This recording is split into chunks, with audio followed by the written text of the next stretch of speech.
Rock and roll doggy.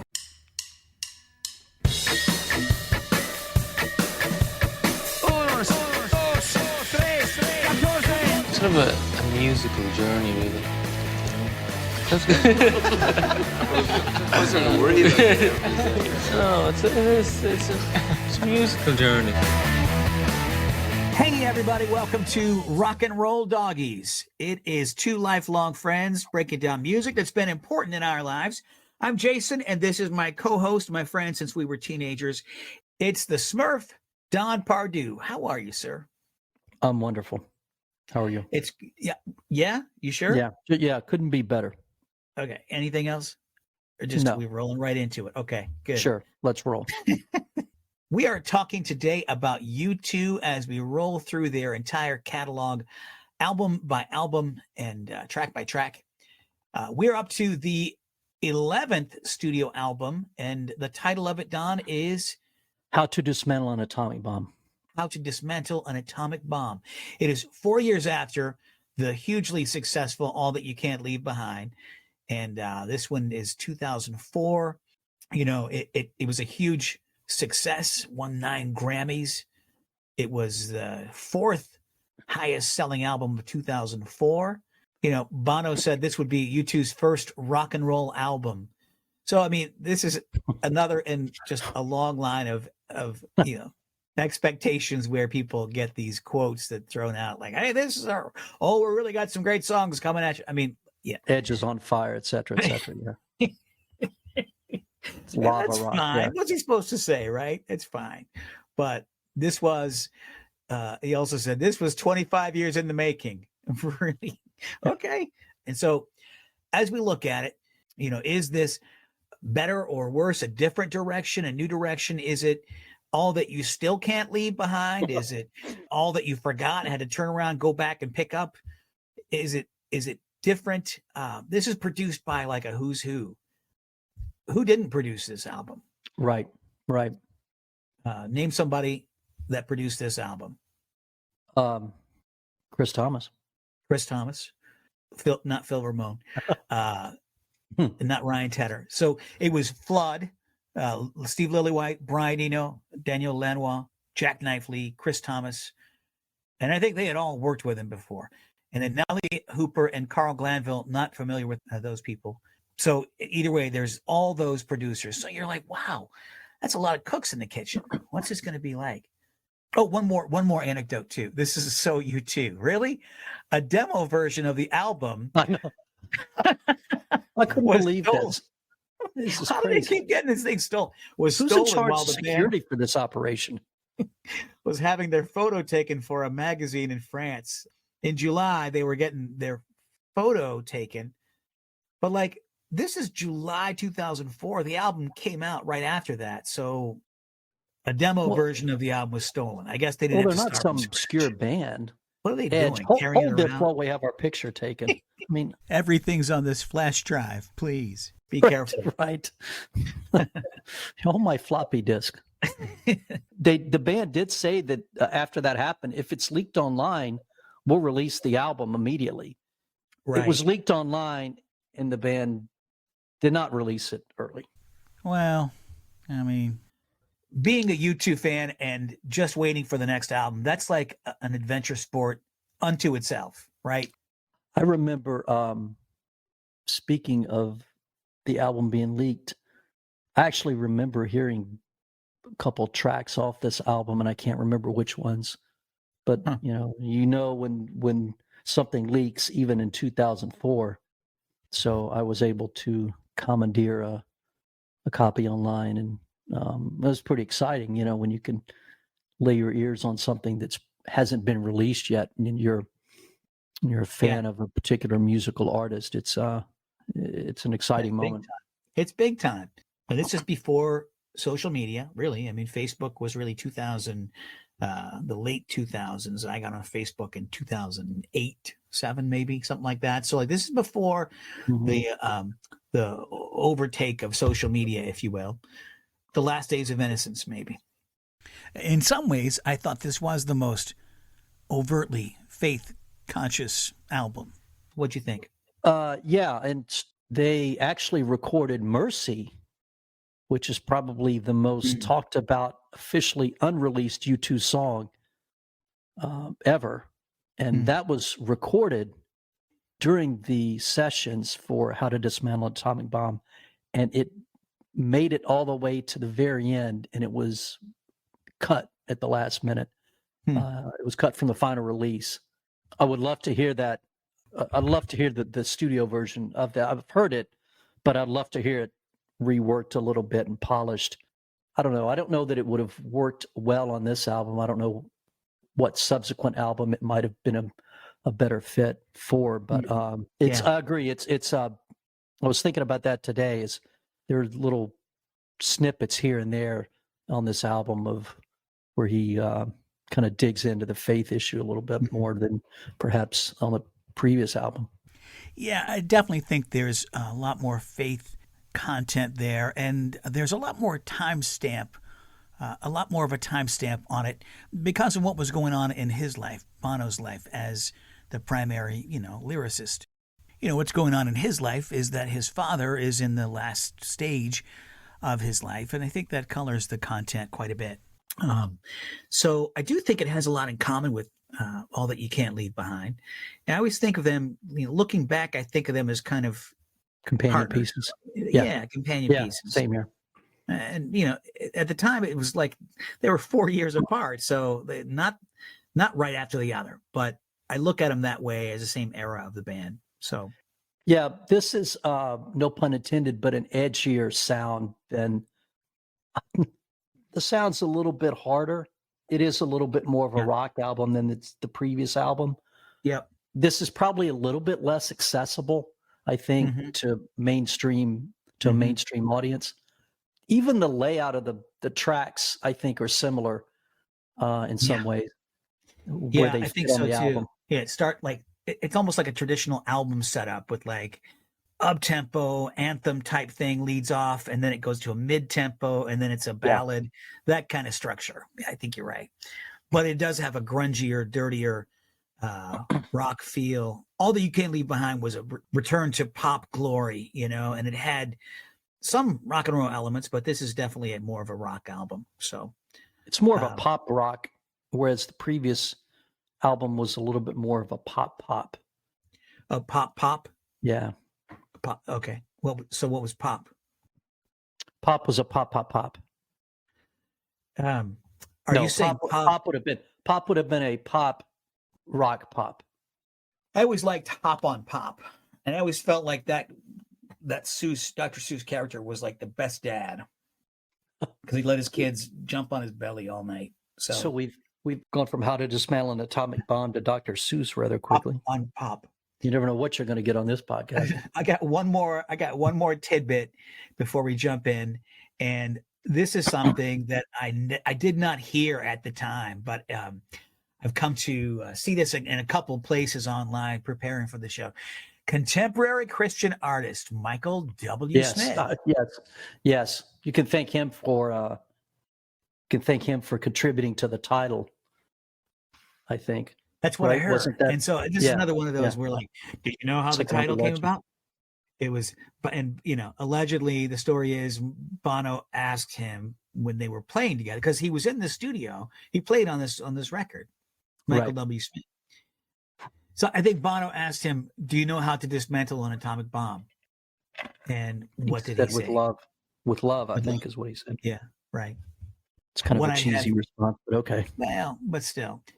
Michael W. Smith played on the Atomic Bomb sessions, worked on at least one track with them entitled North Star. That track was a tribute to Johnny Cash, which has not surfaced officially in any form. Although they have played it live, I think. Well, have you heard that? I mean, have you seen it? Like, has it been on YouTube or anything? I think I've heard. I mean, come on. I think so. I think it's been performed. I think it's been performed live, but I'm not certain of that. We need to double check that. But I think that's my homework. I want to track that down. Yeah. No, I'm curious. Interesting. But I think they have. So, you ready to do this? Yes, sir. Turn it up loud, Captain. The album opens with track 1, Vertigo. It's a real banger. I think it's great. Sets the tone for a harder edged album. the first thing you hear is a famous unos, dos, tres, catorce. In English, this translates to not even 1, 2, 3, 14, but some, because if it's unos, that means some. Plural. Plural. Would be 1, 2, 3, 14. No, it's not even one. It's unos with an S means some. Okay. So it's an right? S. Okay. Unos, dos, tres, catorce. Either way, when asked about this oddity in an interview with Rolling Stone, Bono replied, "There may have been some alcohol involved." That's good enough for me. Well, that then it does make one wonder how he came up with 14. Is it because it's their 14th album? If you count, I think, the 2 live albums, Wide Awake in America and Under a Blood Red Sky. Or, as some have suggested, if it is uno, dos, tres, catorce, some have suggested, I'm not one of these, I'm just throwing it out there, that it would be the first testament of Scripture, the second book, which would be Exodus, the 3rd chapter and verse 14, which would be where God says, "I am." And come on. I'm just saying. I'm not saying Is I believe. that right? I'm just throwing it out I mean, there. is that? Yeah. That's. I did not. And which is hear that. referenced in All Because In of the You. song "All Because of You." Sure, that's kind of a theme in this album. That I did not know that's what that scripture was. I never heard that reference. But hey, why not? I tend to lean on the former as opposed to the latter. I mean, it's kind of a funny coincidence if that's what it came out to be, right? Yeah. I mean, it could be. Well, they know that they can't dance. At least they know. Okay. That's pretty funny. I like that. Originally called Native Son. I'm sure you've heard Native Son. And Native when Son you hear Native sounds Son, great. Yeah, it does. It sounds good. So a little backstory that we didn't cover at the intro was the band had the album ready to go, and Adam and Larry said, it's hard to picture this happening, but Adam and Larry said, "No, we're not pleased with this." And they pushed on Edge and Bono. And who was it? Lily White came in afterwards, one of the many producers, and said, "You know what? They're right. This needs more work." So Edge and Bono caved. They went back and re-recorded and remixed and reworked a lot of material.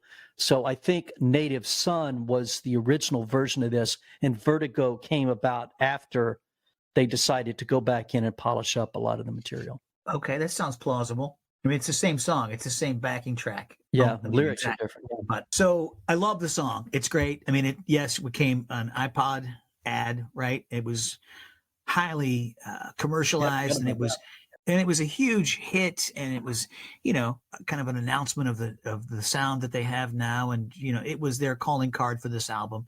Great lead track. It really sets the tone for this album, and I just think it's a really really fun, but also really cool lyrics with humor, with some dark humor. It kind of throws everything out there in the beginning. Girl with crimson nails has Jesus around her neck. A nice snippet, by the way. Right? It's a great little snippet of lyrics. And what does that symbolize? Well, your metaphor is that a girl with crimson nails, I mean, proclaiming Christ, but having blood on your hands, right?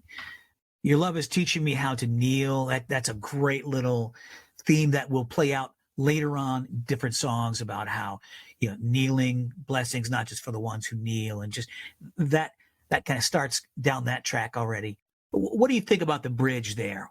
All of this can be yours. I love that piece. Yeah. I don't know why, and I don't know that I can necessarily articulate it well. Probably gave it more consideration years ago when I was really first discovering the album. But to me, it kind of harkens back to Luke 4. I just have this image of Jesus being in the desert. It's almost like Satan telling Jesus, "Give me what I want," and nobody gets hurt. Sure, that's what I always assumed it is. Yeah. It's which, I mean, I'm biased because it's one of my favorite passages in all of Scripture, because I think it's just so powerful. So maybe I'm biased and I tend to give it a little bit more credence than what I should. But that's how I interpret it. Let's think that's what it is. Let's listen to it.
so it's Vertigo. They're on Rock and Roll Doggies. The first track off of How to Dismantle an Atomic Bomb. Give me what I want, and no one gets hurt.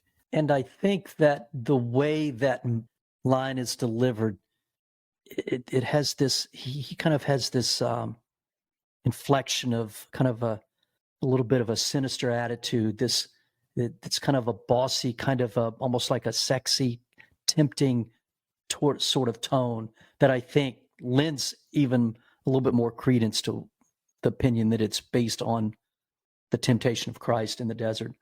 But yeah, it makes sense. And you're right. It does have that kind of, I think, you know how I didn't like, if you look at some of my opinions on YouTube, the last album and this one, I didn't like it as much when it came out because I thought it was too trite in some places. And now I like it more. Remember that from the last episode? Yeah. So this is another example. I thought this was a little bit too cheesy, a little bit too CCM.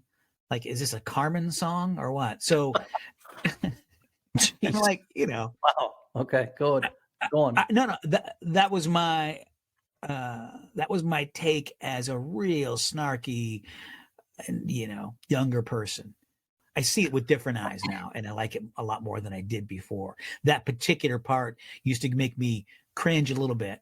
But which part? The part about give me what I want and no one gets hurt. I thought it was a little too on the nose, for like, oh wow. Yeah. But I do love the visceral kind of gut level feeling of the whole song. The music is powerful. It's got adrenaline, and you give me something I can feel. That's just such a surge of the way it's delivered with that high energy and really the top of vocal range.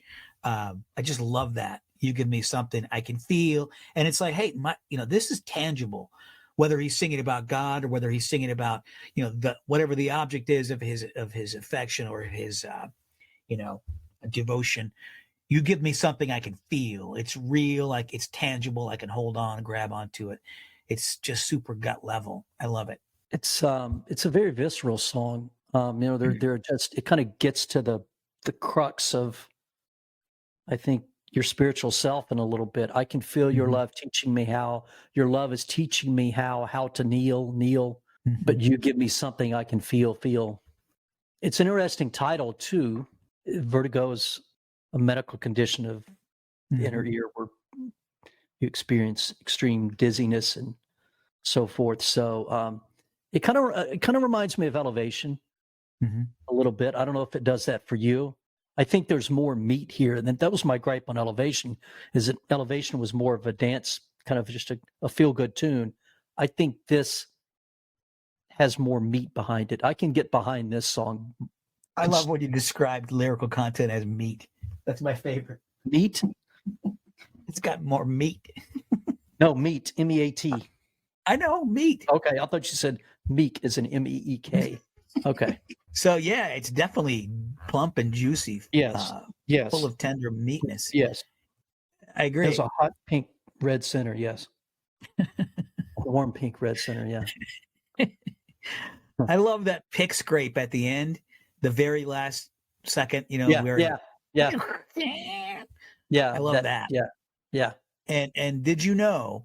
In my research, not only is Jackknife Lee credited with producing some or parts of all of the tracks on this album, Jackknife played synthesizers on this track on Vertigo. Did not know that. He was in the mix. He was on the ones and twos synthesizing. So that's Vertigo. I think it's just a great opening track. I think it's one of the best rock songs of latter-day U2. Is that a fair thing to say? Geez, I guess. I don't know. I would have to think about that one. I mean, pure rock song. Yeah, probably. Although I think track 6 on this album can give it a run for its money on that. Ooh. Yeah, I mean, there's more pure rock tracks on this album than the previous one. So I think the songwriting is better on.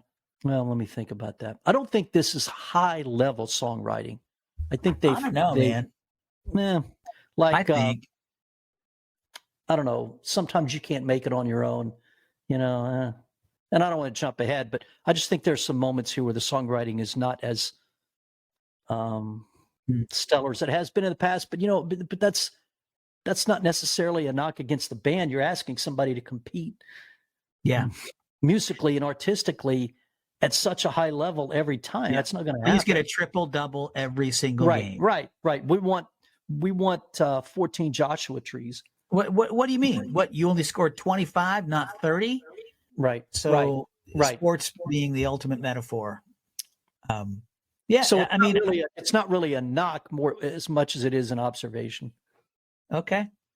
Track 2, Miracle Drug, a song that I kind of was kind of ambivalent about for a long time.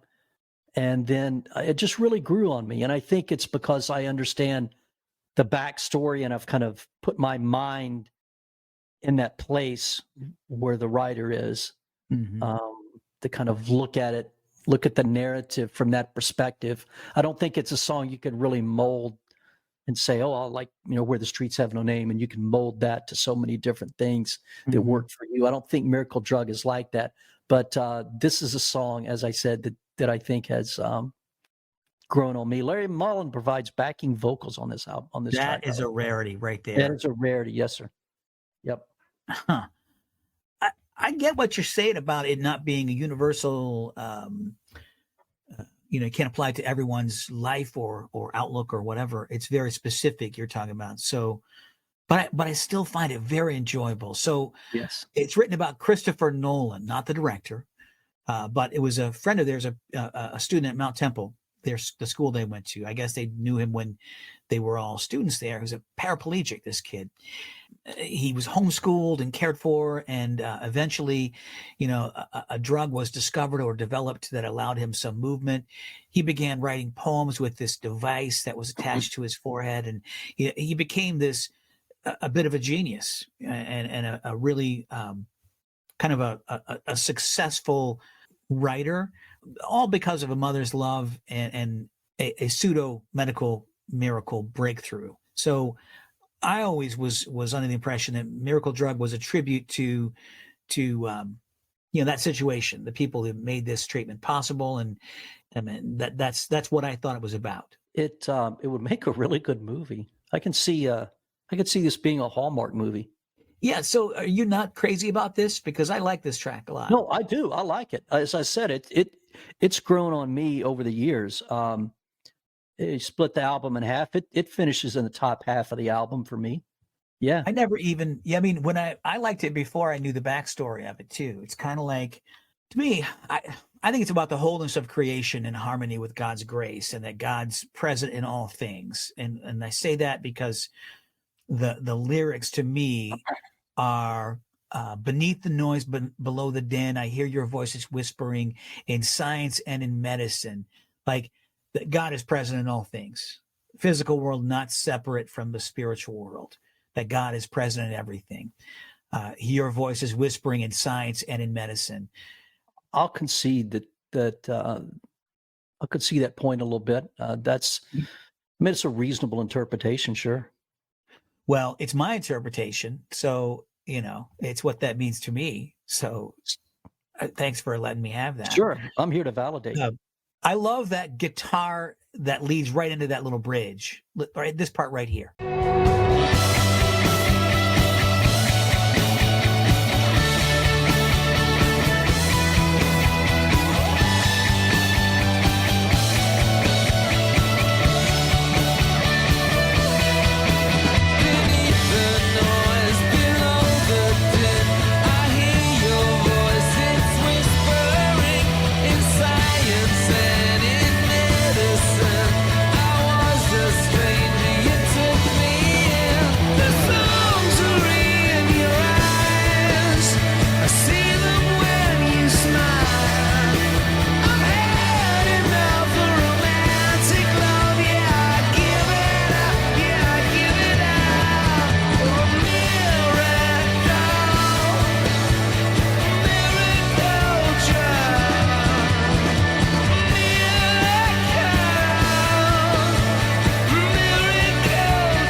So it's Miracle Drug. Jason and Don, Rock and Roll Doggies, talking about this song and the meaning or the story behind it.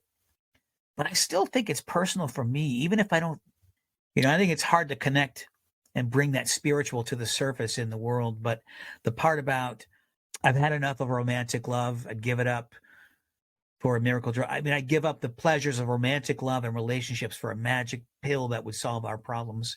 I can relate to that, right? I originally, when I first heard it, and before I started understanding or researching what it was about years and years and years ago when it was first released, I kind of thought it had to do with AIDS, because Bono was at that point really becoming involved in pushing for pharmaceutical solutions to the AIDS epidemic. So initially, that's what I thought, and it makes sense if you understand his background a little bit, and then you look at the lyrics. I mean, I don't think that that's the intent of the song now. But I mean, it can apply to that. Yeah, could it? Yeah. Sure. What else? Here's a great line in this song. Of science and the human heart, there is no limit. Yeah. There is, right? There is no failure here, sweetheart. Right. Just when you quit. He's commenting on how when science and passion are combined, humans can accomplish anything. Right. So I remember that you were years ago captivated by "Freedom Has a Scent Like the Top of a Newborn Baby's Head." Yes. And I guess my thought is, okay, how are you what is newborn? We're talking about sniffing a kid's noggin when he's in the playpen. You're talking about I had just had, my son was born in 2003. So I was still in that place mentally of like, I got a newborn baby, or at least recently. So, there's something about the top of a baby's head is one of the best smells. And yeah, you're right. That spoke right to me. But here's what I think that means in the song is that the world is ours. It's like a blank slate, the newborn baby. Freedom smells like a newborn baby. The world is everything yet to be discovered, and our life is yet to be written. And this newborn baby has everything in front of it, the potential, and that it is everything. This Christopher Nolan, this kid from Mount Temple School that had all these challenges, could have gone one way with his life, and his mother could have not been, his advocate and not achieved all these things. That's one reality. But the choices that were made, enabled him to lead this productive and fulfilling life. So, I mean, the possibilities are out there. It's our choices that make our life what it is.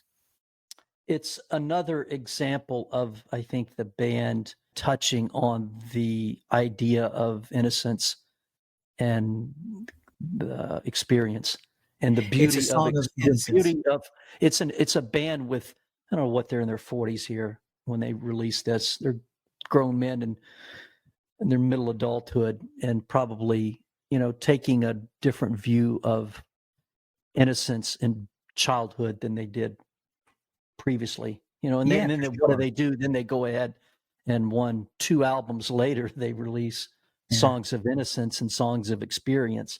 So but they're thinking about stuff like this. They're thinking about mortality and life changes and the passing of one generation and beauty. There's an undercurrent of beauty in this song. It may be, if you take it at face value on what the song really is about, and we do know what it was about and what he intended it to be, there's a kind of an undercurrent of beauty. I've had enough of romantic love. I mean, I almost think that's almost a beautiful statement. Yeah. I am you and you are mine. Love makes nonsense of space and time will disappear. The songs are in your eyes. I see them when you smile. Kind of this secondary narrative that, while on the surface, this is a very challenging and depressing scenario, there's a lot of beauty coming out of it. I mean, just the fact that the kid's able to write beautiful poems in the midst of the fact that he can barely even move is beautiful in and of itself.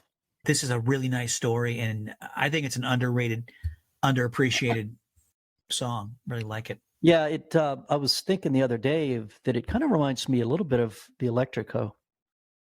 Not musically, but in uh, the subject matter. I think there's some parallels there. Interesting. I'll take that under advisement. Ponder So that. track 3, we had a banger to start the album, and then we had this mid-tempo song. Then we have this slow plodding track 3. Sometimes you can't make it on your own. It's beautiful. It's heartfelt. I'd rather read this than listen to it sometimes. Really? I mean, Wow. it's one of those that I don't love to listen to it over and over because it's slow, and that's just my top level thought. Wait till Okay. Songs of Surrender. Well, Right. yeah, but yeah. Now you can think of it that this hits like a brick, but then you start getting into what this really is. It's incredibly moving as a narrative. Yeah. Yeah. An intimate glimpse into the father-son dynamic that so many of us have lived and still are living, or whatever. It is extremely moving, and it's a beautiful piece of work.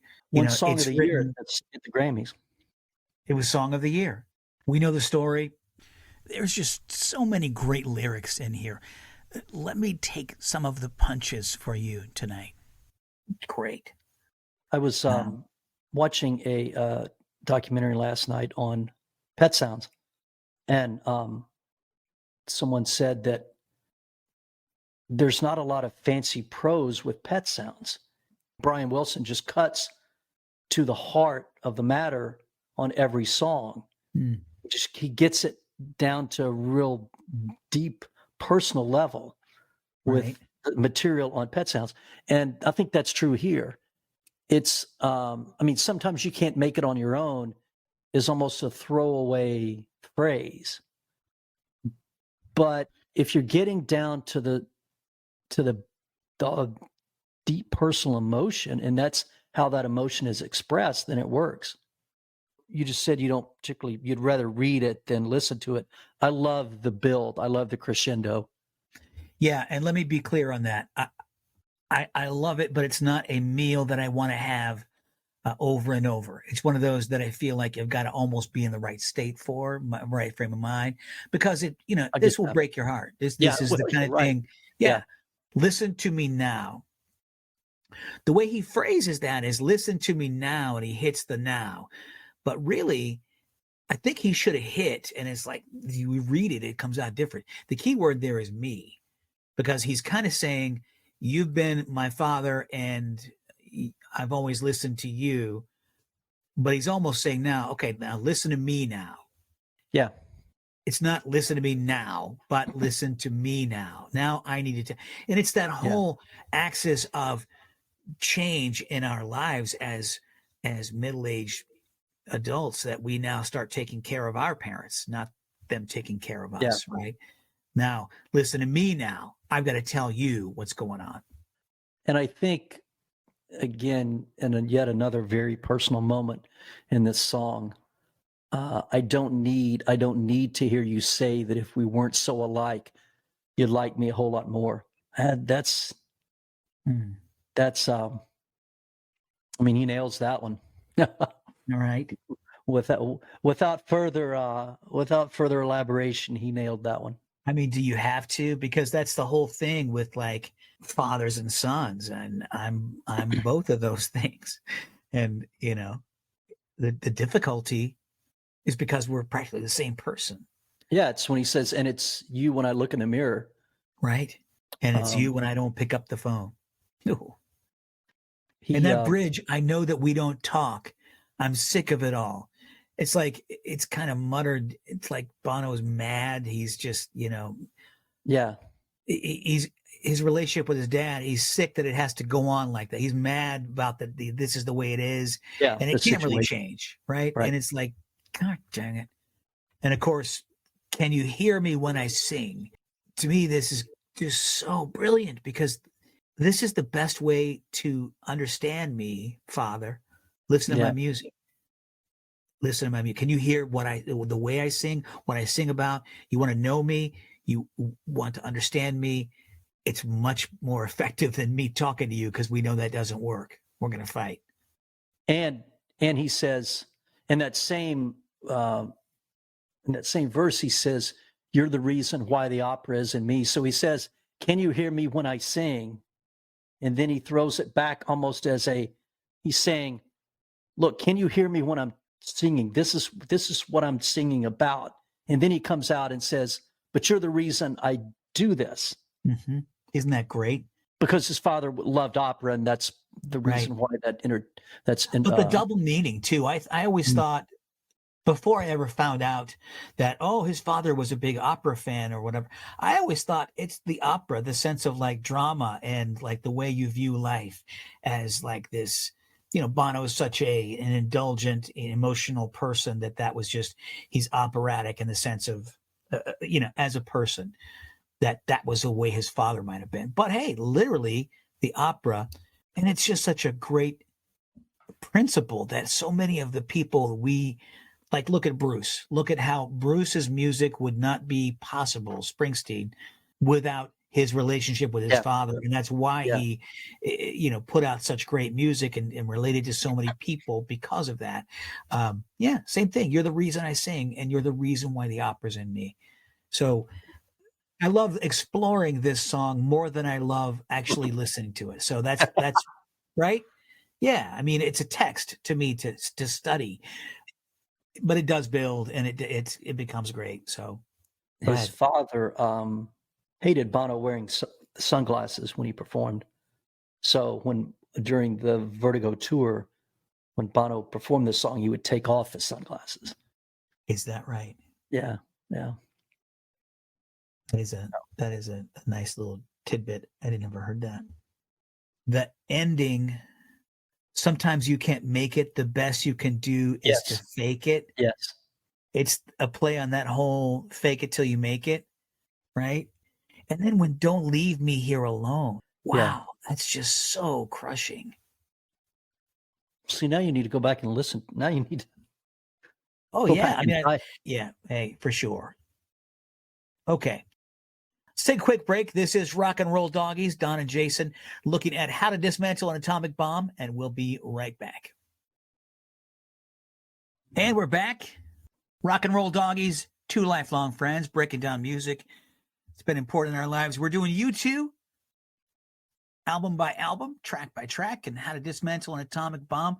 Don, the Smurf, where are we at, sir?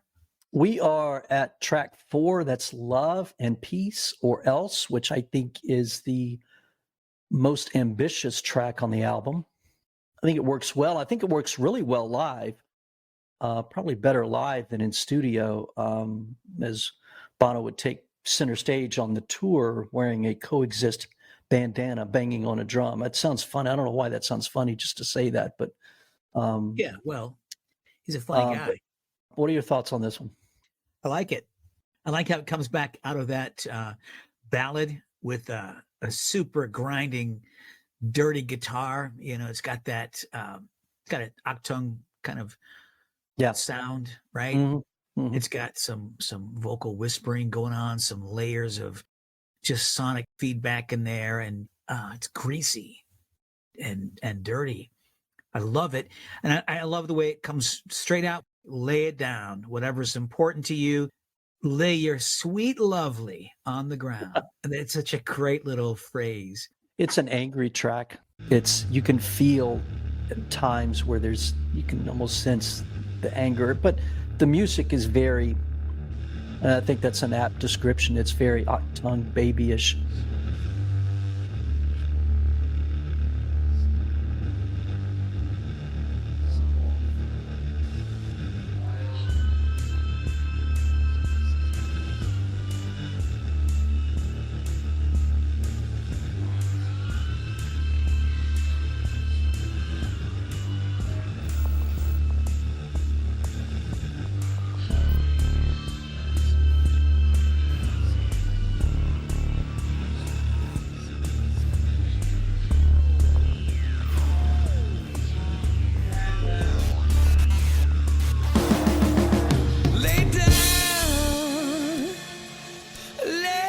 down, lay our sweet lovely on the ground, lay your love on the track. We're gonna break the monster's back.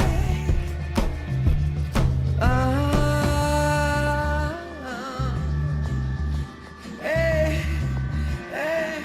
Lay down your treasure. Lay it down now, brother. You don't have time for a jealous lover. As you enter this life, I pray you depart with a wrinkled face and brand new hearts. As you enter this life, I pray you depart with a wrinkled face and a brand new heart. Yeah, That's it's a cool. nice little snippet. I mean, you could take that and superimpose that on a lot of songs that Mhm. it would work. And I used to think that Larry Mullen did backup vocals on this. I think he may have done backup vocals on this live, but not on the studio version. But don't quote me on that. I don't know. I always picture Larry Mullen Jr. as like the kid in a youth choir that was in the back row and never really sang, but just moved his mouth. You know, It's actually Michael W. Smith. He's just pantomiming. I don't think that he kind of says a lot to say very little. I mean, the whole gist of the song is, okay, the Muslims and the Jews need to get together and find a way to coexist and so on and so forth. I mean, that's basically the song. And then everything else is just kind of built around that. I mean, he's kind of reiterating the same thing throughout the song. Mm-hmm. Yeah, it's definitely an anti-war anthem, but I think specifically, all you daughters of Zion, and I love the way he delivers that. It's all you daughters of Zion. Some inflection in there is just really cool. And the Abraham sons, I mean, this is definitely about all three major world religions, or the three biggest, are Abrahamic religions. They all descended from Abraham. So Christianity, Judaism, and Islam, right? So this is clearly about the Israel-Palestine ongoing eternal conflict. Like you said, it's really about, I hope you live a long life and become old and wrinkled, and you die after a full life, not due to some bullshit war, but you had the chance to have a brand new heart and lead a fulfilling life. It would, probably work well in some way with the against the backdrop of what's going on with the Ukrainian-Russian war. Not necessarily the whole religious piece of that, but no, but still, I mean, that's every war, love and peace or else. There's the troops on the ground, blah blah blah. Where's the love? I mean, tell me a war it doesn't apply to, because it's the same basic idea, the principle of war is evil, and we better find the love, and that's. He's wondering, what do we do? Where are we going to find this love, which is the only way through? Where is this? How can we not, as a human race, have figured this out, right? Oh, it can't be figured out, though. But what'd you say? I mean, it can't really be figured out. I mean, it is. I mean, where's the love? No, I'm saying, how can we not have solved the? I mean, why is there war? Right? Is the question. That's the eternal question of how can we keep fighting these wars when that's completely. Well, yeah, I mean, it speaks to the stupidity of man, right? It speaks to the futility of fighting a war. To his head and his heart. And this time it's going to be different. Right, we're on the side of right. Right. I don't know if I can take it. I'm not easy on my knees. I think that's pretty cool, because nobody likes to humble themselves. Right. That's not easy to do. It's the hardest thing to do. But that also echoes through the rest of this album, different songs. My heart, I'll let you break it. That's, again, it's a foreshadow of later on that same language is used in Yahweh, So I love that there's threads like that you can trace through lyrics of different songs on here. But overall, this song rocks. Anything else? No, it's middle of the pack song for me on this album. It's a musical journey. That's all I have on that one. Next track, The City of Blinding Lights. Story goes that U2 was playing at Madison Square Garden shortly after 9/11. And during a moment in where the streets have no name, the stage lights flared. Crowds' faces were illuminated, and Bono looked out and saw tears in people's eyes. And allegedly he said, "Oh, you look so beautiful tonight." And that's where it came from. I like that story. I don't need for it to be true. It's okay. It's a nice story. I wasn't there. It'd be great, though. It's fine. I read somebody say, a fan on a message board said this: it's their best attempt to mix very personal lyrics with a rocking track since I Fall Down. Ooh, okay. Yeah, I'll think about that. Still, what do you think of this song? I know you really like it. Yeah, man. It's kind of just there for me, and it always has been. This is one of my most listened to tracks on this album. Yeah, I think lyrically it's probably one of the better songs on the album. I think. But you don't love the music? No, it's just kind of there. it kind of reminds me of New Year's Day. New Year's Day to me is. Oh, you're also wrong about New Year's Day music. Oh no! Wait a minute! This coming from someone who said, "I will prove to you that With or Without You is a better song than One." Who said that? You did. When did I say that? Yes, you said it. It was incredible. Was this one years of the ago? craziest What are you things ever said talking on this about? podcast? Huh? On this podcast, I said Yeah. that? Yes. I don't know what's going on with your mouth, but I'll tell you this. You are out of your mind if you don't think this song has great music. It is a wonderful, building, celestial, joyful. It's not just the lyrics, it's this surge, getting ready to leave the ground. Come on, this song just builds and builds. And this huge, just beautiful, joyful chorus. Oh, you, look. How do you not love that? This doesn't do it. This doesn't. And now, again, lyrically, I think. Hold. We're not done with this. You disappoint me. Let's just listen to it. How do you not love this?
So you're asking me to fall in love with this track. I'm not going to fall in love with the track. I'm not going to break up with it, but I'm not going to fall in love with it. I'm asking you to have better taste. Oh, sort of like One and With or Without You? I don't even recognize, I don't even know what that means. I mean, if you can produce audio from that, then fine. But again, we're not talking about that. This is the City of Blinding Lights. So my point is that, and also if you were to, and this is your opinion, my opinion, but if you were to take a consensus, I'm not sure this track scores way high on the list of YouTube fan favorites. I bet it does. Well, it depends on, So I guess, how high. There's no way it's a top 10 track. this is what people tune in for. Although maybe so, though. Maybe. This is I don't what know. people want to hear. Me put you in your place over your trash opinions. And then you woke up. Okay, so all right then. Obviously, a person cannot definitively say this is better than, because I like this, it's better than what you like. Because I mean, art is subjective. Full disclaimer, okay? Blah blah blah. But this song moves me. And it should move you. If it doesn't, then okay, thoughts and prayers. I knew much more then than I do now. That's So a now you're great going to line. now you're moving into the lyrics. I There's am, more because I common. wanna- Yeah, there's more common ground there. Okay, yeah. There's more So, common ground. Yeah. isn't that a great line or what? It brings to mind the great Bob Dylan song, My Back Pages. I was so much older then. I'm younger than that now. It's the same idea, just flipped around a little bit. And there's so much insight in here, and so much great lyric content. Oh, here's the good one. You know what? I'd forgotten about this. Can you see the beauty inside of me? What happened to the beauty I had inside of me? It's almost like a prayer. Yes. Of, Yes. it's like when I hear this, I think of asking God to show me the beautiful parts of me that I don't see and that I can't see. Now you're talking. See, there's common ground lyrically. Or it is something that you used to be like, that you're different from now, that maybe you had some better qualities at a different time in your life, and you've changed, you've lost, whatever it may be. It's just looking in at your soul and seeing something different. Maybe you don't recognize it, or maybe it's just different, not what you want it to be. Yeah, I love that line. Great. I don't want to use the word abstract, but the songwriting, we talked about how a lot of the music just cuts right to the chase. I think this is a song that, I don't know, it's a little bit more, for lack of a better term, decorative. It's a little bit more, the music is a little bit more. It's a musical journey. The lyrics, I think, are a little bit more poetic here than they are in a lot of other, certainly in a song like Sometimes You Can't Make It on Your Own. Or maybe there's just more to the lyrics. Go ahead and say it. There's more meat. Deeper level. Meat. You got Yes. meat. It's meaty. Don't look before you laugh. Look ugly in a photograph. Yeah. So be yourself. Look upon your worst qualities. Don't be afraid to admit that you're broken, or that you don't like what you see when you look in your soul and see what used to be beauty. Look ugly. Don't worry about how you come across to the world. I mean, all that little thing. Flashbulbs, purple irises, the camera can't see. And it's almost too like a throwback to like, oh, this is before digital cameras, because, well, of course, flashbulbs, but then like when you have those purple eyes, that would come out when you get pictures developed. Oh, that's a great picture, except there's a flash in my eye. And you couldn't Photoshop that out. Right. So when you pick up your pictures at the pharmacy and you got double prints and you're like, well, crap. This is possessed. This is demonic. So I love that, because it is such an unflinching look at your own soul. What happened to the beauty I had inside of me? And here we go. This lyric to me. I know where you're going. Go ahead. You got to, because this is it right here. Time won't leave me as I am. Time won't take the boy out of this man. That's the apex, the climax of the whole song. And if you ask me, that's one of the key moments in the whole album. Well, and I the think transition. The other let me finish my thought. Listen, let me finish. Okay. Time Well, I got to be at work on Monday. So. Well, so as a harken back in your own life to the boy, and looking forward at the same time to the man and being that man.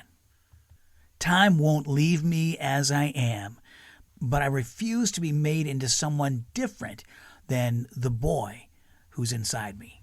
It's kind of like the boy on the cover of the Boy album that grew up to become the boy on the cover of the War album, is mature. And, that the boy that's still inside me, hey, he's a man now. So time moves on. whether I want it to or not. Time moves on in myself and in my father, who is becoming an old man and is moving towards death. Yet I won't let it destroy that boy inside me. Life's difficult. Life is pain. But the spirit of that boy lives on. That is so good. I would concur with that. I also think one of the key lines in the entire album is the very last line. Blessings are not just for the ones who kneel luckily, which speaks to the vast goodness of God, that he would bless those immensely, even those who he knows will reject him and maybe who even hate him, but yet those people are still blessed. It's a really good close there. It is a great line. It's God makes his sun, S-U-N, rise on the evil and on the good, sends rain on the righteous and the unrighteous. We all live in this world. We all receive good fortune and bad luck, okay? Well, you can call them blessings. You can say that you're blessed. But when it comes down to it, we're all living in the same situation. Yeah. And good stuff just doesn't happen to good people. I think that you're right. That's a great line too. See how much meat? Look at all this meat. I know. I'm there with you. Music is not good. I've made that point clear. I'm there with you lyrically. The music is bland. Okay. Music just kind of lays there. Next track. It's all because of you. Oh, well, gee, thanks. I always think this was kind of a Led Zeppelin-esque kind of tune. I don't know. I don't know. Just when I hear this, I kind of think of, it's one of probably the Edge's best track on the album, I would think. Really solid guitar. I think it's a little bit like Love and Peace or Else in that there's kind of a reiteration of lyrics to kind of, they're saying the same thing over and over again in just different ways. So I saw you in the curve of the moon and the shadow cast across my room. You heard me in my tune when I just heard confusion. The whole intellectual tortoise, racing with your bullet train. Yeah. I'm not broke, but you could see the cracks. You can make me perfect again. It's a reiteration of the main point of the song, just I think written in different ways, but it rocks. This is a rocking song. This is one of my favorite tracks on the album. Yeah, it definitely is a banger. I think it sounds more like The Who. To me, it's just more... Okay. I might go with that. Know. Yeah. I might go with that. You're right. It takes that one theme and hammers it. The idea of being lost and now I'm found. And whether it's God or whether it's your significant other or whatever the force is outside yourself, that you were that and now you're this. It was you that saved me. It's because of you that I am, who and what I am now.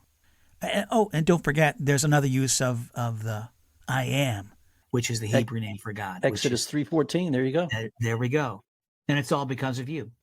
Of the place I started out from, when I went back inside, the whole idea of birth and rebirth, of innocence, the regaining of innocence after Won't a take lifetime. the boy out of this man. Yes. Same thing. Circle of life. And yeah, right. Then you start to see the thread. What I didn't see. Yeah, I know. Me too. Right before was the thread where all these songs are connected. But this song rocks. It's got some really great guitar work. Really lets it fly. It's one of the most rocking songs on the album, along with Vertigo. Let's hear a snippet. I like the sound of my own voice. I didn't give anyone else a choice. An intellectual tortoise, racing with your bullet train. Some people get squashed crossing the tracks. Some people got high rises on their backs. I'm not broke, but you can see the cracks. You can make me perfect again. All because of you. All because of you. All because of you.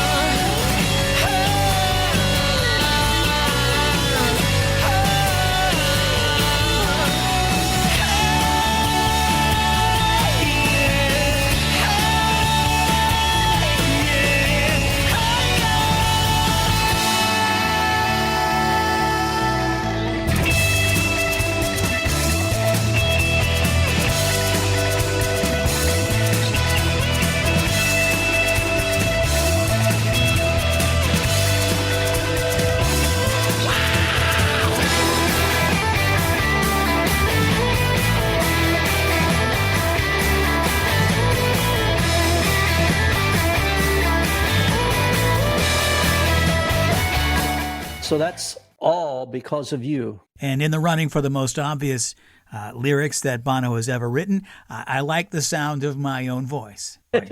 Yeah. It's like humility and self-indulgence are coexisting, you know? That's, of course, and then coexist written right there on the headband. Intellectual tortoise. Next track. A Man and a Woman, which I think is, and I'm curious if you will agree, one of the weaker tracks on the album. Bono said he wanted to write a song that combined Marvin Gaye and The Clash. When I hear this song, I hear more Marvin Gaye than I do The Clash. But be that as it may, here's another one. Back to what we've kind of discovered here in the last few tracks. True love never can be rent, but only true love can keep beauty innocent. It's that birth, rebirth, innocence experience, recapture innocence theme that again rears its head. What do you think about this? Would you concur this is one of the weaker tracks on the album? Yeah, maybe. I mean, I don't think it's one of the best songs ever, but I really like it. I would also remind you that I don't dislike really any song on this collection here, but I never heard that Clash and Marvin Gaye. That's a little bit out there. particularly Right? the Clash. I mean, you go, okay, I can hear Marvin. Yeah, I can hear Marvin I Gaye, guess. but the Clash. Well, it's a love song, and I think it's really beautiful. It's ruminating on the human condition and the need for intimate love. It's a really good little lyrical. The only pain is to feel nothing at all. Yes. Right? That's Yeah. just a rephrasing of better to have loved and lost than to never loved at all. Right? That's one of the more insightful moments on the whole album. That one. I mean, there are ways that you kind of open up a kind of a new way of thinking, and then there are things that are said that, you know, I knew this, but I like how it's been restated. This one is Yes. It's like, whoa, okay, well, I hadn't really thought about that, but yeah, these kind of opened my mind a little bit. I like the way it's been restated. Yeah. This song I like a lot. Maybe this is this album's Wild Honey. Okay. Okay. I enjoy this song a lot. I like his little falsetto. I like the way the song lilts through. I think it fits. It's between a real banger. That's my word for the It moment. is. I'm really into that in my. It's going to be the parenthetical title to the podcast. It is, right? So it's between All Because of You and then, you know, the intensity of Crumbs from Your Table. But again, every song doesn't have to be the life-changing song. And I think it's part of the balance of this album. I like it. I don't skip it, and I enjoy hearing it. I could never take a chance of losing love to find romance in the mysterious distance between a man and a woman. It might be the best. How about that? The best part of that song. So losing love to find romance, sacrificing the love you have with your monogamous relationship in order to go play the field or to find, I mean, is that chase tail? Yeah. right? Yeah. Wow. That's not bad. For love and sex and faith and fear and all the things that keep us here. I mean, this is a pretty solid little take on mature relationships. Joe Strummer would be proud, I guess. What's going on? Okay, ready? Next track is a killer. This is Crumbs from Your Table. Yeah, this is I kind of wish that, I'm jumping ahead, but I kind of wish One Step Closer wasn't lodged in between those two, track 8 and 10, because both of those are really good tracks, but I digress. Bono said in 2004, I went to speak to a Christian fundamentalist group in America to convince them to give money to fight AIDS in Africa, and it was like getting blood from a stone. I told them about this is the moving part, I think, of the song for me is I told them about a hospice in Uganda where so many people were dying. They had to sleep 3 to a bed. Sister Ann, who I mentioned in the song, works at the hospice. Her office is a sewer. That's just stuff it breaks you. Just breaks your heart. And then it makes you want to fall on your face in shame for being part of the Western world, particularly Western Christianity, because of our affluence and our blindness and numbness to the poor and the dying. And so this song is a killer. It addresses the relationship from the perspective of citizens of the developing world, the disparity socioeconomically of the West. And I love this song. It is just, it's so painful, and it is so sharply put. You speak in signs and wonders, but I need something other. You speak of signs and wonders, but I need something other. I would believe if I was able, but I'm waiting on the crumbs from your table.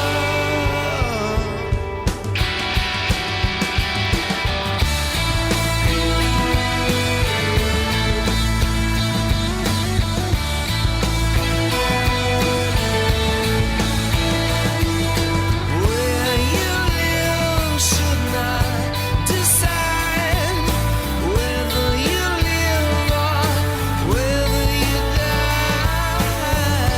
Flee to a bed, sister, and she says dignity passes by.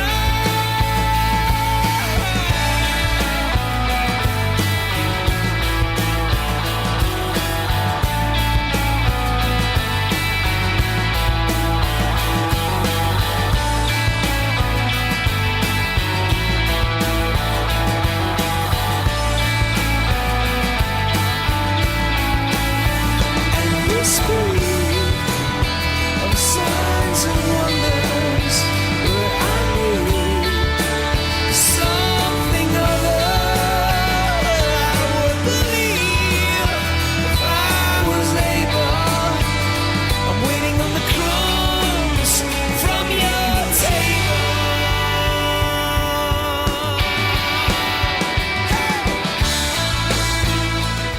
Where you live should not decide. This is the bridge here. Where you live should not decide whether you live or whether you die. Yeah, it's the story you just told of the AIDS epidemic, but not just that, of the poor among us. I mean, that's the message of the gospel. If you don't take care of the poor, you're not doing it right. Well, and I was thinking too, there's almost like this symbiotic relationship between affluent society and developing countries. We have tremendous amount of physical comfort. Mm-hmm. They have a tremendous amount of spiritual comfort. You're generalizing, but I Yes, get what you yes. mean. We're generally lacking in that, just like they're generally lacking in the physical comforts that we have. Yeah. So we kind of hide our spiritual deficiencies by surrounding ourselves with everything that makes us comfortable. They don't have that luxury. So where do they turn? Yeah. I mean, they're the type of people that, if you were to really strip it down, these are the people you would aspire to mimic in terms of their spiritual journey. And they're doing it, yet dressed in a way that you just would not find on a superficial level appealing. Right. This song is magic inspiration, I think. And I love the way it calls out the church and the massive cultural disparity. It's like you pretend to be religious, signs and wonders, and that's just all bullshit to God. If you don't take care of the poor, it doesn't mean anything. So, I love it, but I also love, let's just say, if I didn't have the lyrics in there and the vocals, if it was just the backing track, the music, I think it fits. It's really harsh and it really grinds at what, the feeling it's creating. The part that just really gets me, 3 to a bed, Sister Ann, she said, dignity passes by. Yeah. Again, I mean, all of that stuff that we take for granted. I mean, 3 to bed. I mean, her office is a sewer. That's not referenced in the song, but dignity passes by. I mean, that stuff just, when I hear that song, I have an image that just pops into my head about what that looks like. Yeah. And it's not a pleasant image, and kind of gets you, even years later when I still hear that snippet of the song, it just, and again, here we are, nice, comfortable air conditioned. Yeah, exactly. We're sitting here on Yeah. computers and, we've got it made physically, but maybe we don't. Maybe Right. got something we don't. Right. You're exactly right. The symbiotic, it's well put, that the yin and the yang of that whole, how many people who are dirt poor, who live in a culture far from America, are full of joy in their soul because of God or because of, the spiritual life that they have. That's an interesting anthropological, study to have. But to me, this is a biting indictment. Like, who do you think you are? And I never heard that about him talking to that particular group as being the background for the story, but that sounds right. Don't you see? This is what we're supposed to be doing. Yep, that's right. Yep. You are listening to Rock and Roll Doggies, and we will be right back. This is Rock and Roll Doggies, two rock and roll friends, rock and roll doggies, breaking down music that's been important in our lives. I'm Jason, and that's Don the Smurf. So where are we at now, Don? We are on track 9, One Step Closer, one of the slow down tracks between the two songs that I mentioned that kind of come at you hard. Bono wrote this one after a conversation with everybody's buddy, Noel Gallagher. Yeah.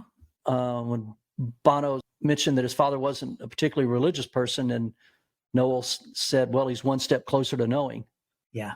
So therein lies the origin of the song.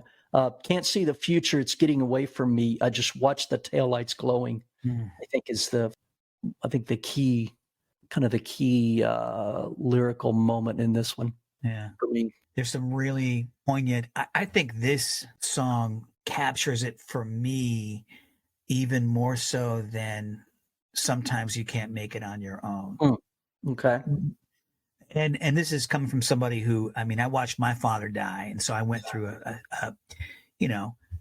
a similar process or situation. And this sounds like someone who's at his lowest point in this process. And like, what now? Like you said, watching the taillights glowing. Here's this person, the singer, Bono, writing this. I'm round the corner from anything that's real. It's a surreal feeling. What's going on? I'm across the road from hope. How about that? I'm across the road from hope. Under the bridge in a riptide that's taken everything I call my own. Mother's long gone. Father's going to be gone very soon. So much of who you are as a grown man, or who, for me personally, as a grown man, is defined by the relationship that we have with our fathers, if they're still living, or what you had with them before. But yeah, man, it's intense. Watch the taillights glowing. That is such, you're watching your own father fade out.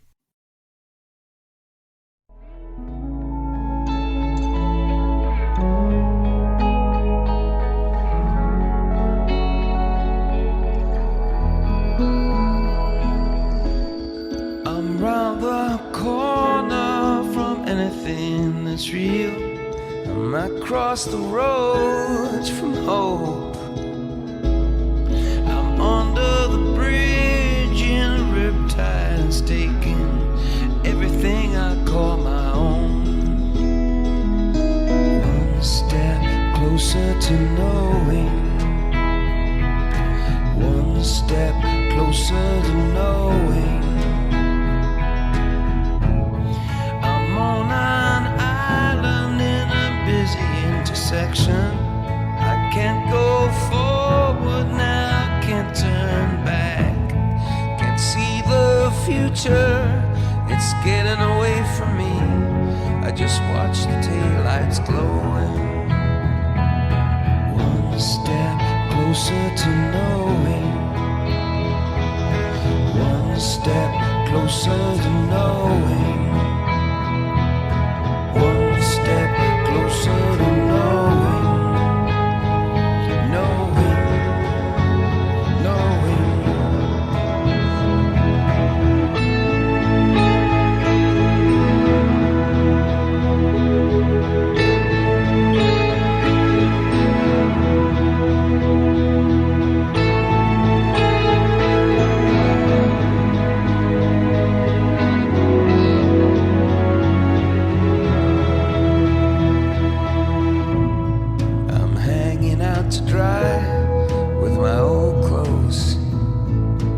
fingers still red with the prick of an old rose.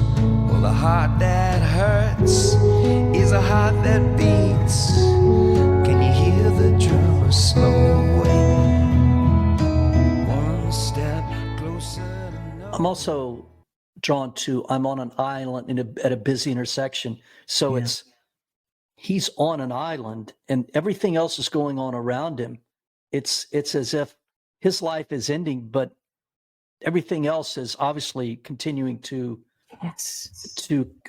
exist, and the whole life goes on. How that must feel when you're in that moment and you want to go, wait a minute, the world's coming to an end. This is I'm gonna leave here. This is a big moment, and yet everybody else is still living their life because that's what you have to do. So I'm sure there's that struggle with, wait a minute, I need to be recognized because I'm getting ready to leave everything I've known, and yet knowing that people still have to, they still have to work and get up and take the kids to school and pay bills and so on and so forth. That is such a great observation, for sure. I mean, I remember exactly what you're talking about, that feeling. And even as I sit here now and go back in time in my own feelings, it feels like, at the time it felt like slow motion, right? Like everything was just barely moving. Kind of if you're in that situation, you're thinking, at some point, these people that are passing me on this busy intersection are going to find themselves on that island. So there's that, I don't know if you consider it to be comeuppance, but, a little bit of, at some point, these people are going to be where I'm going to be. And then they're going to be seeing people that are passing on a busy intersection. It's kind of a circle of death. That's pretty good insight.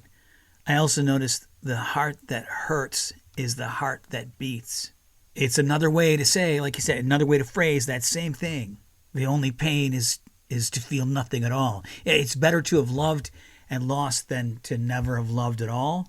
The heart that hurts is the heart that beats. Great stuff. And can you hear the drummer slowing? Oh, man. Brother, oh, man, the ache. I mean, just a beautiful expression of where this person is, mentally, emotionally, spiritually. And yet it's not sung as like a dirge. It's just slightly melancholy. It's just low key. Matter of fact, melancholy. Matter of fact, right. Yeah. Love it. Hard to listen to, though. I should listen to this song more. I maybe it's because it's kind of melancholic, and I don't think it has, it's not like a song that has a great hook that brings you back in.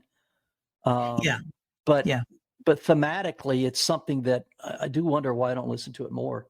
Well, it's kind of like Grace from the last album. And, when you break it down, you're like, that is really lovely. But I think this one to me is more personal. I probably get more out of it than your father is living. And so maybe this will mean more to you when you go through this process. But and I also think that there are songs I think we need to hear that we don't want to hear. And maybe this is one of those examples for some people that may be a little bit, dramatic, but I think there's some truth that, there's songs that are awfully painful to hear. And this may be that song for some people. And I think like sometimes you can't make it on your own. Maybe this. But I also think it's chronological in a way because it kind of rolls into the next track. Are you ready for the next track? So okay. So the next song is "Original of the Species." Ooh. Baby, slow down. The end is not as fun as the start. Please stay a child somewhere in your heart. Man, the end is not as far as the start. You're closer. It's not as fun. It's not as fun. No, it's not. It's far. Really? Yep. Really? And the end is not as far as the start. You have less time yet to live than you have from the time you were born. You are literally closer to dying than you are to the point where you were born. Really? Yep. That's true. That is a revelation. The Because I'm fun looking lyric, at it too. right now here where it says fun. No, liner notes. The end is not as fun as the start. No, that's not right. No, it is. I'm looking at the liner notes. Okay. Okay. But I'm telling you that I saw it written out as lyrics, not as far as I wouldn't just make it up. I wouldn't just like think it up and say, oh, it should be this. I saw it. And I will tell you that it's never even occurred to me. You know, I never even heard it that way with fun. When I first heard it, it was far. It has always hit my ear that way as far. And I've never heard anyone else say otherwise until just before this podcast. I mean, it never even occurred to me that it was fun. No, I agree, but it's in. But I mean, um, this is from the liner notes from the disc. And I will choose to hear it as far. that is my prerogative, and that's the way I hear it, and that's the way it is to me. Okay. I mean, what is fun? It doesn't make any sense. Not as fun as the start. What? It makes no sense. I'm getting older. I'm 45? My kids are growing up. My father is getting close to dying. The end is not as far as the start. You have less time left to live than you've already lived. That's the way it is to me. That to me, it makes sense in the context of this album, not that it's not as fun as the start. I didn't write the song. I know, but how could it be contextually? How could it be the end is not as fun as the start? You know how fun it is when you get born? Or how fun it is when you're a child? It doesn't sound like anything that he would write. The Sure end it is not does. as fun as the start. But he did Disagree. write it. All He right. did write it. So moving on, please. Well, let me stay say a this. I think whether it's far or fun, the point is, I mean, the gist of it is the same. You like this song? Oh, yeah. Yeah, me too. Thanks, Skippy. Yep. So all right. So let's talk about the meat. Let's get down to the meat of the song. Please stay a child somewhere in your heart. Another callback to Won't Take the Boy Out of This Man. Same thing, right? Return to innocence, hanging on to who you are from the beginning. Now, tell me Ooh. how great this is. I'll give you everything you want, except what? The thing that you want. What does that mean? I think it's, I'll give you everything that you think you want, except the very thing that you really want. That you don't even know Yeah. that you really want. Love it. That is a great lyric. You know, money, sex, love, fame, drugs, rock and roll, whatever. The things, I mean, nothing else will satisfy you. Even the things you think you really want. You steal right under my door. I mean, I'm just going through here. Just some things you shouldn't get too good at, like smiling, crying, and celebrity. Once again, self-awareness, poking Yep. fun at his own You celebrity. feel like no one before. You steal right under my door. I kneel because I want you some more. I want the lot of what you got, and I want nothing that you're not. That's good. I think this is the best written. I think this is the. I want to jump ahead. Lyrically, I think it's the best song on the album. Woo! Everywhere you go, you shout it. You don't have to be shy about it. Sugar, come on, show your soul. You've been keeping your love under control. Golly, this is good. And it builds. It builds so well. And And its outro guitar is just, golly, that's so good. yeah, Oh, I want nothing that you're not. freaking best Yeah, guitar man. playing in U2's catalog is at that. That the dang old end guitar outro. player, man. Yeah, he does shine on this one for sure. Yeah, you know, I think it's one of those subtle genius, tracks where you're like, original of the species. What does that even mean? You know, it just kind of sneaks up on you. Is this So- some Darwinism? What does it mean, though, literally? What does it mean in the context of this song? I think it means that who we are, our species, if you will, of our current, humanity has never existed before. The state that we're in, where we are in our current modern life, we've never been here before. This has never existed before. I tend to look at that more at the micro level as at the individual. Sort of like what Thoreau said, the greatest minority in the world is the individual. I look at that as kind of because Bono wrote this about Edge's daughter.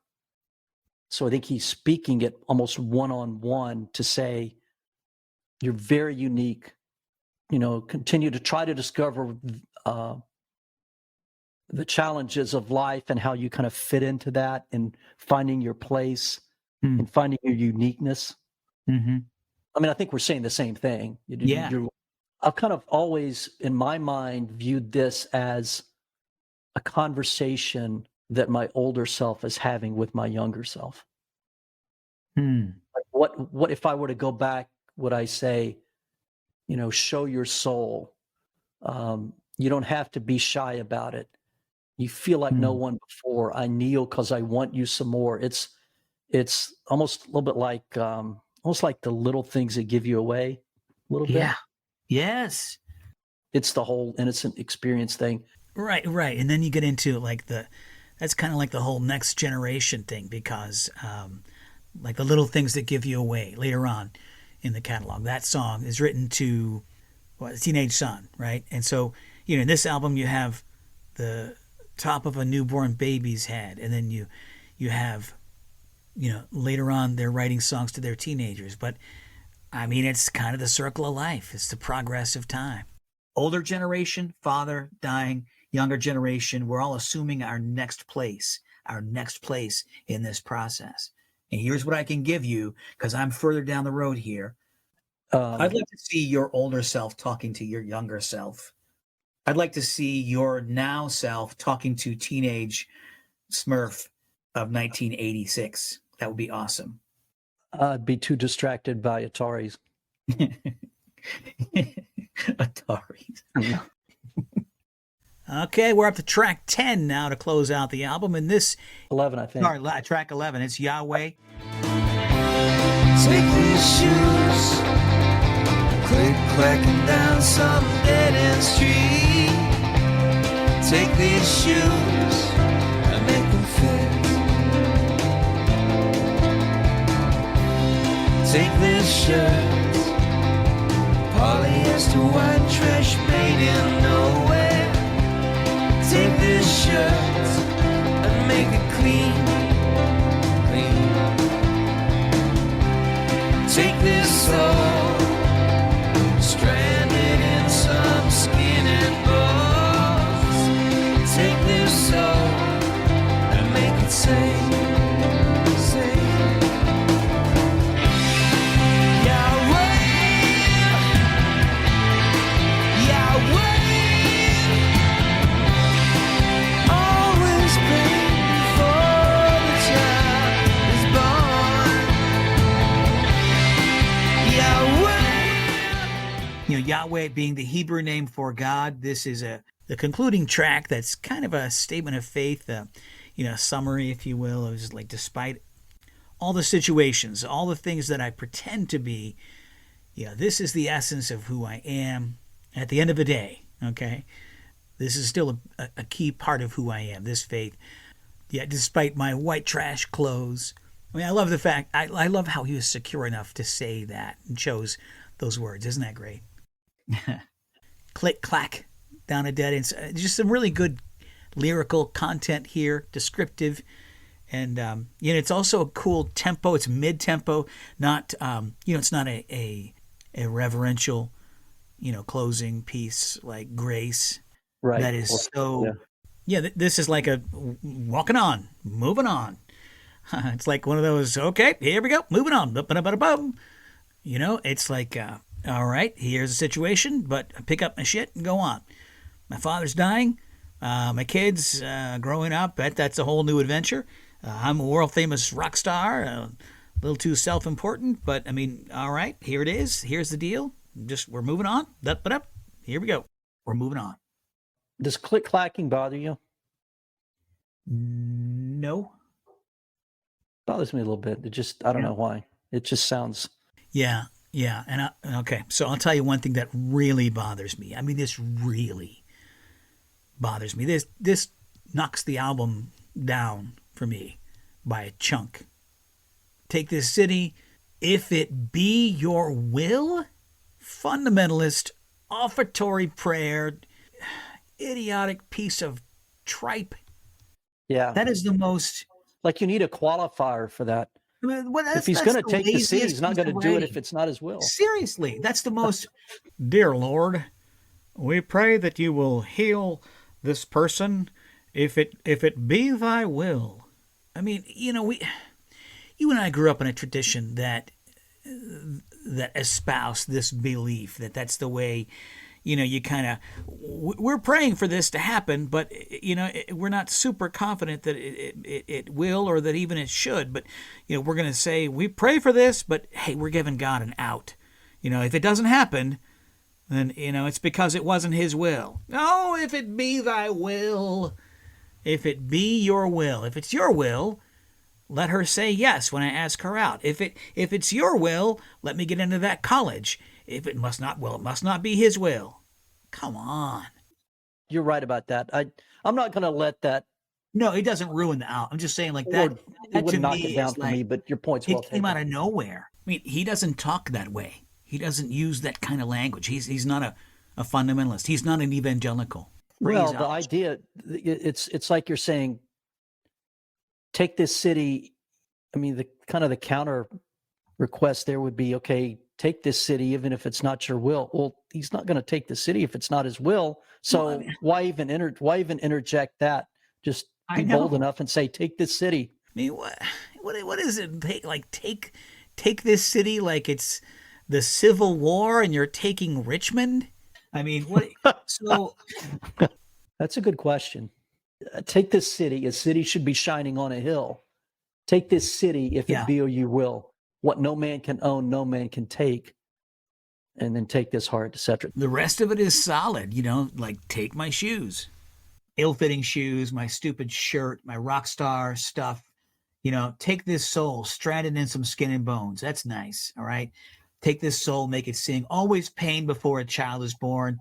That is a great scriptural Yep. reference to, Yep. Still waiting for the dawn. Take these hands. These are beautiful thoughts. Take these hands. Don't make a fist. Take this mouth.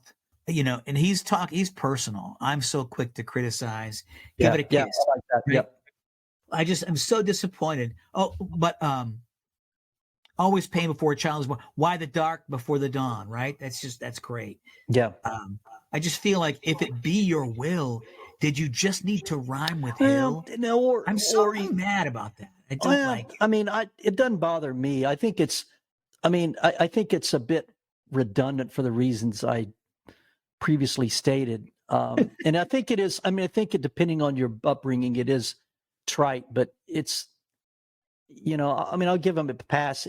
If there was a lot of this in this song, I would go, okay, now we have some issues. Yeah, but I don't even think it has any meaning in there. Like you said, what does it mean? Take this city.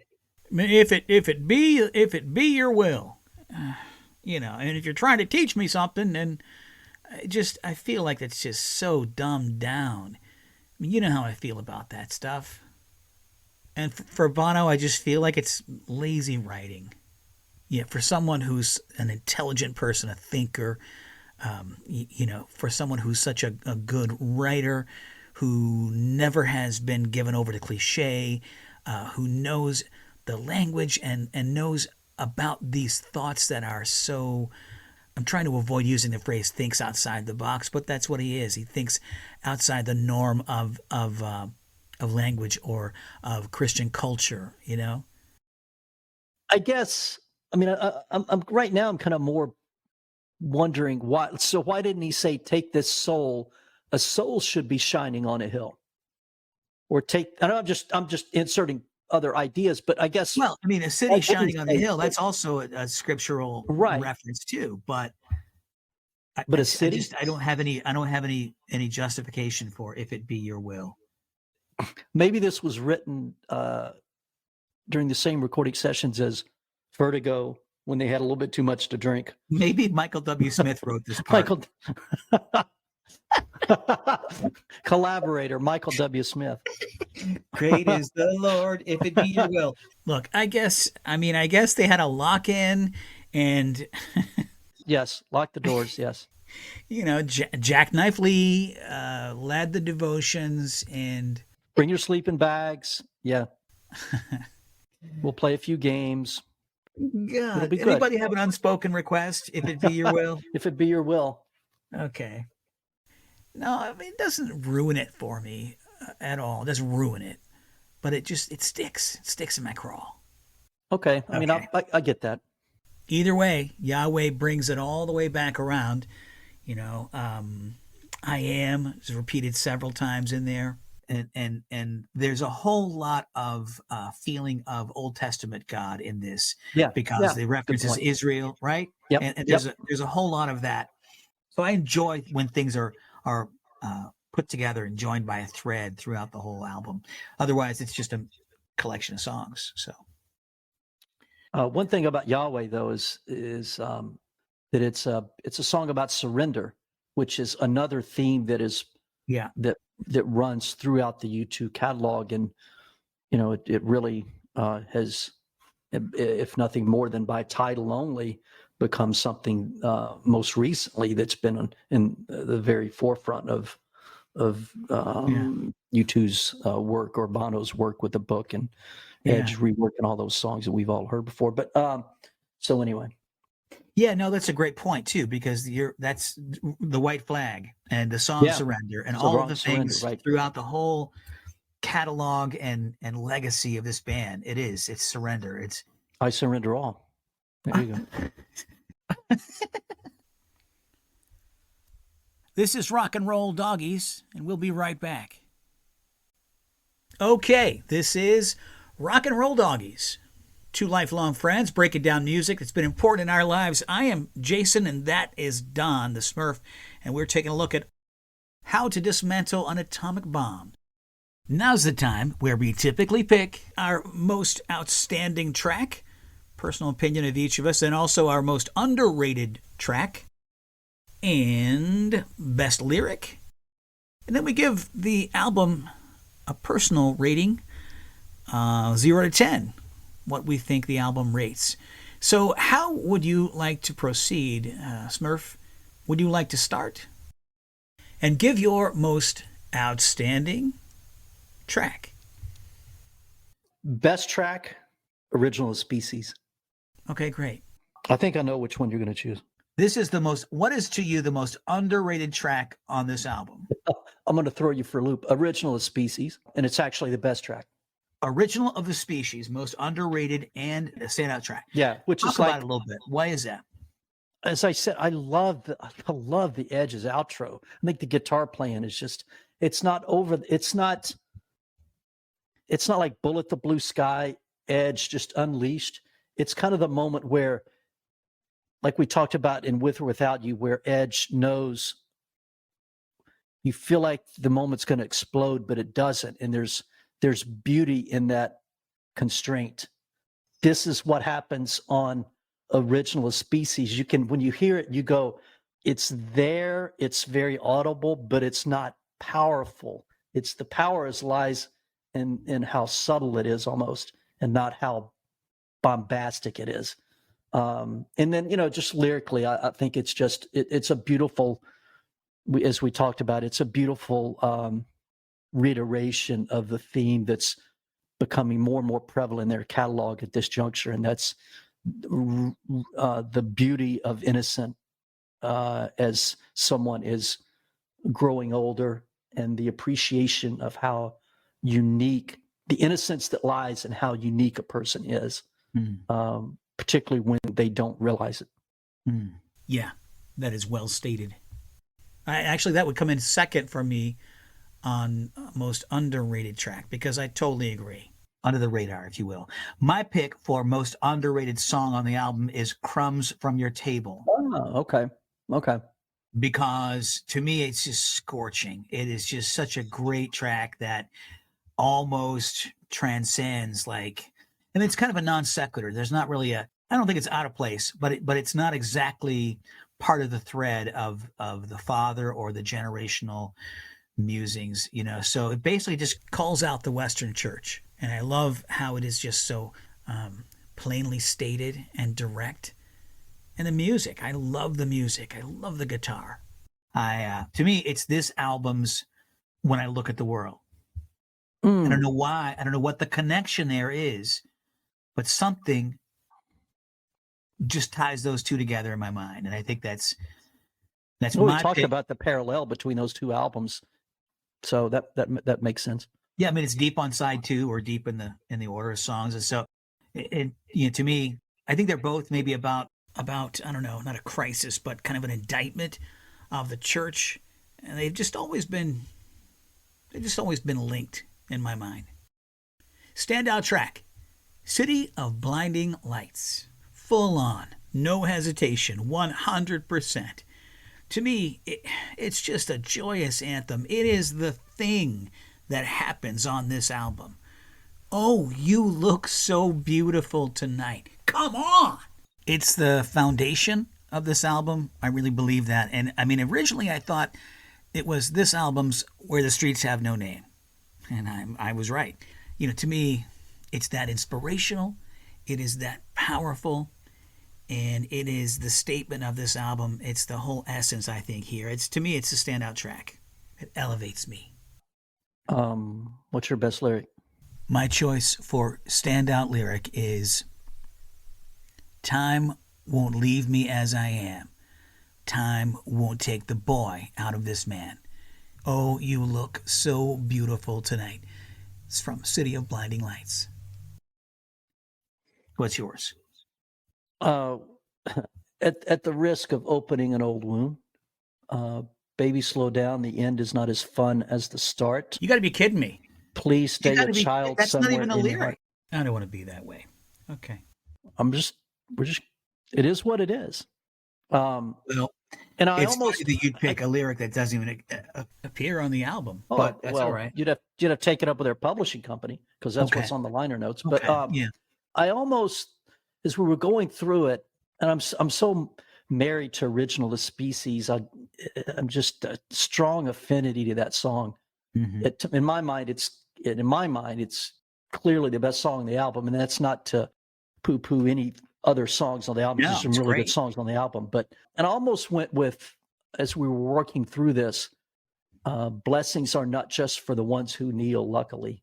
Yeah. I just love the whole innocence with Original Species. Mm-hmm. Please stay a child somewhere in your heart. And these are beautiful. Yeah.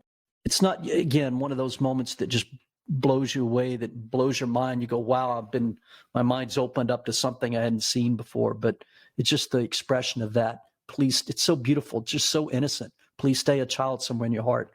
Baby, slow down. The end is not as fun as the start. So I got the trifecta with Original Species, which surprises me. Mm. As good as that song is, I didn't think it would carry all three categories: win, place, and show. Yeah, it was a sweep. The second choice I have for best lyrics is, of course, Uno, Dos, Tres, Catorce. If it be your will. There's a lot of great lyrics on this album. I think you'd agree. And, to me, there's a lot that aren't obvious at the time, when I listened to it. And then when I looked at it on the page, there's a lot of lyrics that jump off the page. You're like, oh, wow, that's right. That's what he says there. And it kind of takes on a new layer. I just think there's a lot of other choices of Science and the Human Heart. There is no limit. I mean, you can pull out a million of these. So I think overall there's strong lyrical content. And, I do not disagree with the power of Original of the Species. And I'm glad to give it some love because it is not something. It was never played. I don't think they played in concert. I don't think it was ever very rarely. It wasn't played often. I'd like to see that played in concert, as well as Lady with Spinning Head and Bass Trap. In Luminous Times. I'd like to Hold On to Love. I would like to see Mercy live. Yeah. And if anybody has a copy of that Michael W. Smith song, What About Johnny Cash? Send it our way in an MP3, please. This is, I think, this is kind of a turning point for them. It's their last real commercial album. And they kind of change gears and they become a victim, I think, of number one, trying to work too hard to continue to be relevant. And then number two, not being relevant, griping about it, but yet waiting 5 or 6 years between albums. So something happens. Yeah. I put these, the previous one and this one I put together as a pair. And then I think the next album, No Line on the Horizon, I think, is a transitional. It gets them to that next stage you're talking about, because it doesn't sound anything like this one. And I think No, it doesn't. and that is going to be a fun discussion. There's some surprises with that one. I know you like. I know do. you like. I I like it more like the than album. I think that the critics probably beat it up a little bit more in some circles than they should have. And Sexy Boots, I get it. Fine. Do you? Yeah, but I'm saying it's not a great. We're jumping ahead here, but I don't think it's a great way to lead off. I don't think that's a great lead single. All right, we're jumping ahead. Yeah, magnificent. But anyway. Okay, let's give our number. We always rank each U2 album on a 10 scale individually, and then Don has this nerd thing where he tries to get us to end up with the exact same score at the end of the process. That's not true. You do. You're like, oh well, yeah. But I don't want us to end up at the same, because if we do, every time you say, like what if we end up with the same score? Okay. Of course, I can just fudge it. So, well, all right. Ready? I give this album. Go ahead. 9.3. Wow. Really? Yep. I think it's better than All That You Can't Leave. I like it. I enjoy it more. I listen to it more often. And I think overall it's just stronger than All That You Can't Leave Behind. I gave it an 8.5.